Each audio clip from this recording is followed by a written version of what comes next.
Hyderabad LB Nagar police station పరిధిలోని the white cough పేరుతో నడుస్తున్న హుక్కా పార్లర్పై పోలీసులు ఆకస్మిక దాడి చేశారు. 38 మంది యువకులు, 4 సప్లయర్లను అదుపులోకి తీసుకున్నారు. 2 నిర్వాహకులు పరారీలో ఉన్నారని ఏసీపీ కృష్ణయ్య తెలిపారు. అక్రమంగా హుక్కా కేంద్రాలు నిర్వహిస్తున్న వారికి సంబంధించి సమాచారం ఇవ్వాల్సిందిగా ప్రజలను ఏసీబీ కోరారు.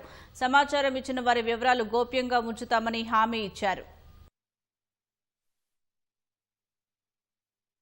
38 సెల్ ఫోన్లు, హుక్కా పార్ట్స్, హుక్కా ఫ్లేవర్స్, వాటితో పాటు ఒక 38 మంది కస్టమర్స్, ఒక 4 సప్లయర్స్ కూడా పట్టుకోవడం జరిగింది. వీళ్ళంతా కూడా వివిధ ప్రాంతాల నుంచి కొత్తపేట, సరూర్ నగర్, హైత్ నగర్, ఫలక్ నుమా, ఉప్పల్ వేరు ప్రాంతాల నుంచి వచ్చి ఇక్కడ ఈ హుక్కా సేవిస్తున్నారు. 800 నుంచి 1200 రూపాయల వరకు ఒక్కొక్కరికి వసూలు చేస్తున్నట్టు తెలిసింది. ఇది మోహన్, సాగర్ అనే ఇద్దరు కూడా దీన్ని జాయింట్ గా నడిపిస్తున్నట్టు తెలిసింది. దీని మీద ఖచ్చితంగా లోతుగా విచారణ చేసి వాళ్ళు మేము వచ్చే టయానికి వాళ్ళు లేరు స్పాట్లో, వీళ్ళందరినీ కూడా కస్టడీలోకి తీసుకోవడం జరుగుతుంది. వాళ్ళని కూడా ఎక్కడున్నా సరే వాళ్ళని కూడా ఖచ్చితంగా వెంటనే కస్టడీ తీసుకుంటాం.